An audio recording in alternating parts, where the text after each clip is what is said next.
శ్రీమాత్రే నమః. మిత్రులందరికీ శుభోదయం. ఈరోజు శ్రీ క్రోధనామ సంవత్సర జ్యేష్ఠ శుద్ధ త్రయోదశి బుధవారం. ఈరోజు విశాఖ నక్షత్రం. ఈరోజు దుర్ముహూర్తం ఉదయం 11:30 అయితే 12:28 వరకు ఉంది. వజ్యం రాత్రి 8:36 అయితే 10:17 వరకు కూడా వజ్యం అవ్వడం జరిగింది. ఈరోజు పంచాంగరీత్యా ఈ రకమైనటువంటి ఫలితాలు వచ్చేస్తున్నాయి. అలాగే ఈరోజు జూన్ 19, 2024 తేదీ బుధవారం. ఈరోజు నక్షత్రం అయినటువంటి విశాఖ నక్షత్రం ఎవరికి తారాబలం కుదురుతున్నామో పరిశీలించినట్లయితే భరణి, రోహిణి, ఆరుద్ర, పుష్యమి, ఉత్తర,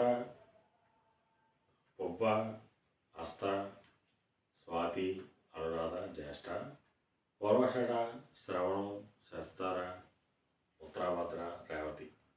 ఈ నక్షత్రంలో జన్మించేటటువంటి మన మిత్రులందరికీ కూడా ఈరోజు నక్షత్రం అయినటువంటి విశాఖ అనుకూలంగా ఉంటుంది. అందువల్ల ఇప్పుడు చెప్పుకున్నటువంటి నక్షత్ర జాతకులందరికీ ఈరోజు శుభకరంగా ఉండే అవకాశం ఉంది. అలాగే ఈరోజు రాశిఫలాన్ని మనం పరిశీలించినట్లయితే మేషరాశిలో జన్మించిన వాళ్ళకి ఈరోజు సామాన్యంగా ఉంటుంది. అనారోగ్య సూచన ఉంది, ఆరోగ్య భాగం ఏర్పడుతుంది, కార్యటంకాలు ఏర్పడతాయి. వృషభ రాశిలో జన్మించిన వాళ్ళకి కళత్రపూర్వక ధనలాభం కలుగుతుంది, ఆరోగ్యం చేకూరుతుంది. మిథున రాశిలో జన్మించిన వాళ్ళకి అంతర్గత బహిర్గత శత్రువుల వల్ల అనేక ఇబ్బందులు ఎదుర్కొనే అవకాశం ఉంది. అందువల్ల శత్రువుల పట్ల అప్రమత్తంగా తెలియజేయడం జరుగుతుంది. కర్కాటక రాశిలో జన్మించిన వాళ్ళకి సంతానానికి సంబంధించిన శుభవార్తలు ఉంటారు. వీరికి సంబంధించి తీసుకున్న నిర్ణయాలన్నీ కూడా సఫలమయ్యేటువంటి అవకాశం ఉంది.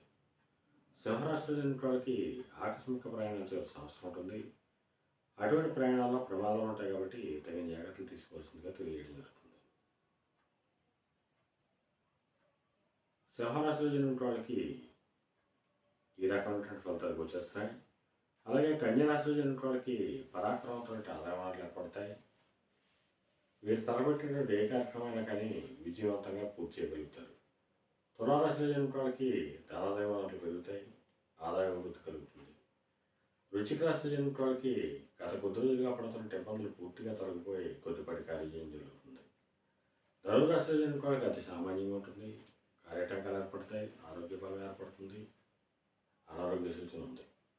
మకర రాశిలో జన్మించిన వాళ్ళకి చేసేటువంటి వ్యాపారాలు లాభసాటిగా సాగుతాయి, నూతన వ్యాపార భాగస్వామ్య పొందాలు కలిసి వచ్చేటువంటి అవకాశం ఉంటుంది. కుంభరాశిలో జన్మించిన వాళ్ళకి నిరుద్యోగులకు ఉద్యోగ అవకాశాలు పెరుగుతాయి, ఉద్యోగస్తులకి ప్రమోషన్ కానీ ఇంక్రిమెంట్ కానీ పడేటువంటి అవకాశం ఉంటుంది.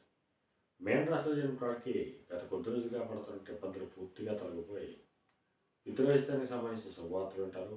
పితృవర్గీయులతో విభేదాలు ఉన్నా, విరోధాలు ఉన్నా సమస్య పోయేటువంటి అవకాశం ఉంటుంది. ఈరోజు ద్వాదశ రాశి ఫలితాలు ఈ రకంగా తెలియడం జరిగింది. అలాగే ఈరోజు పాండిత్యం ధనార్జన చేసిన వాళ్ళకి, అలాగా పండితులకు కానీ, లాయర్లకు కానీ, లేఖర్లకు కానీ, విలేకరులకు కానీ ఈరోజు మిక్కిన శుభదాయకంగా లాభదాయకంగా ఉండే అవకాశం ఉంది. ఫైనాన్స్ రంగంలో ఉన్న వాళ్ళు కానీ, బ్యాంకింగ్ రంగంలో ఉన్న వాళ్ళు కానీ, మొదలైనటువంటి వస్తువులు క్రయ చేసిన వాళ్ళు కానీ సామాన్యంగా ఉండే అవకాశం ఉంది. ఈరోజు బుధవారం.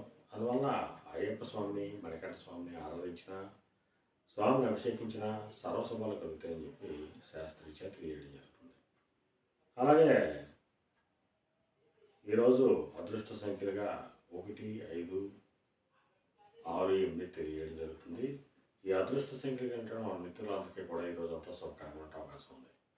అలాగే ఈరోజు లేత ఆత్మహత్య వస్త్రాలు కానీ లేదా దావడ వస్త్రాలు కానీ ధరించినట్లయితే సర్వశుభాలు కలుగుతాయని చెప్పి శాస్త్రీయ తెలియజేయడం జరుగుతుంది. అలాగే మరలా రేపు శుభోదయం కార్యక్రమంలో మరలా కలుసుకుందాం. అంతవరకు మన మిత్రులందరికీ మరొకసారి శుభోదయం. ఇట్లో మీ పెద్దబాబు సిద్ధాంతి, పొలాల మామిడి.